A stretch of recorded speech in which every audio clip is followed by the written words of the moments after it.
बिस्मिल्लाहिर्रहमानिर्रहीम। अस्सलामु अलैकुम वरहमतुल्लाह। 7 क्लास हमने आज अपने बाब सोम का आगाज़ किया है सीरत तैयबा सल्लल्लाहु अलैहि व वसल्लम, जिसमें हमारे पास जो पहला उन्वान था वो था फ़तह मक्का, जिसका हम पस मंज़र पढ़ रहे हैं। हम शराइत तक पढ़ चुके थे, यानी कि किस किस्म की शराइत हुज़ूर अकरम सल्लल्लाहु अलैहि वसल्लम ने कुरैश मक्का को पेश की और कुरैश मक्का ने कौन सी शर्त को जल्दबाजी में कबूल कर लिया, यानी कि तीसरी मुआहदा सुलह हुदैबिया ख़त्म करने का ऐलान किया। इस सबक का ये लेक्चर नंबर 2 है और पेज नंबर हमारे पास 29 है।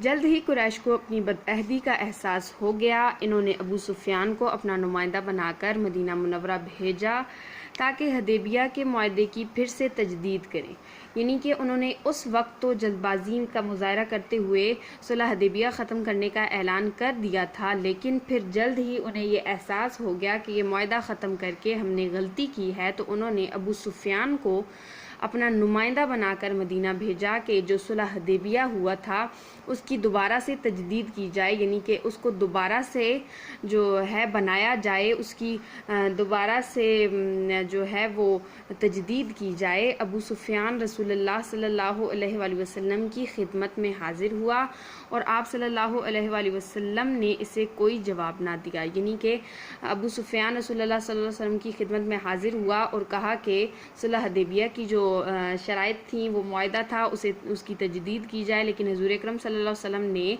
इस बात का कोई जवाब भी ना दिया। इसके बाद वो कई और सहाबा कराम रज़ी अल्लाह ताला अन्हुम के पास भी गया, सुलह की तमाम कोशिशें की मगर नाकाम रहा। फिर ये सब कुछ करने के बाद, अपनी आखिरी हद तक कोशिश करने के बाद वो मक्का मुकरमा वापस लौट गया। इस्लामी लश्कर की मक्का मुकरमा की तरफ पेशकदमी। उसके बाद जब अबू सुफियान मक्का मुकरमा लौट गया तो उसके बाद क्या हुआ कि इस्लामी लश्कर की मक्का मुकरमा की तरफ पेशकदमी कैसे हुई, अब हम ये पढ़ेंगे। रसूलुल्लाह सल्लल्लाहु अलैहि वसल्लम 10 रमज़ानुल मुबारक 8 हिजरी को मक्का मुकरमा की तरफ रवाना हुए। आप सल्लल्लाहु अलैहि वसल्लम के साथ 10,000 सहाबा कराम रज़ी अल्लाह ताला अन्हुम थे। हज़रत अब्बास रज़ी अल्लाह ताला अन्हो जो अभी तक मक्का मुकरमा में थे, अपने अहलो अयाल समेत हिजरत करके मदीना मुनव्वरा की तरफ आ रहे थे। वो मकाम हजफ़ा में रसूलुल्लाह सल्लल्लाहु अलैहि वसल्लम की खिदमत में हाजिर हुए।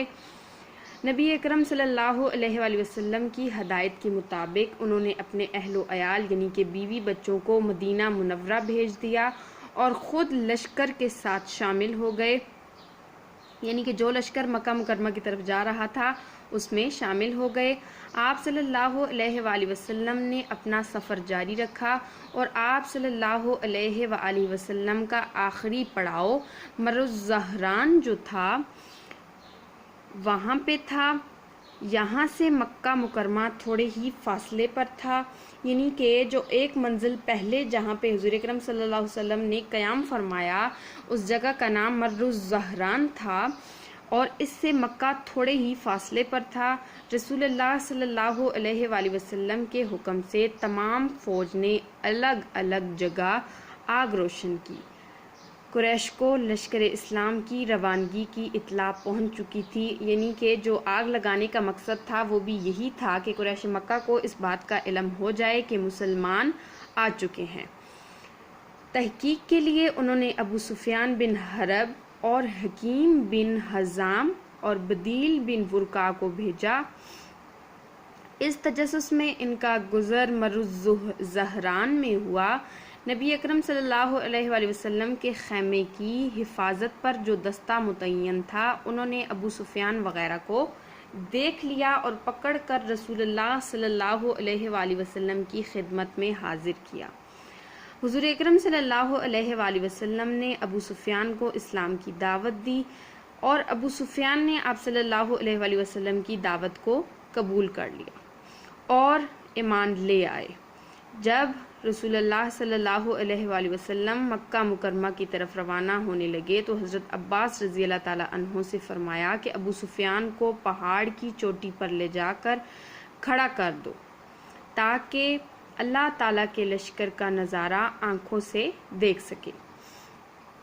यानी कि اس جو پیراگراف اس پیراگراف میں ہم نے یہ پڑھا ہے کہ رسول اللہ صلی اللہ علیہ وسلم کس طرح 10 رمضان المبارک 8 ہجری کو مکہ مکرمہ کی جانب جو ہے وہ روانہ ہوئے، حضرت عباس رضی اللہ تعالیٰ عنہ لشکر میں شامل ہوئے اور آخری پڑاؤ حضور اکرم صلی اللہ علیہ وآلہ وسلم نے مر الظہران میں کیا، اور جو فوجوں کے دستے تھے ان کو حکم دیا کہ آگ کو روشن کریں۔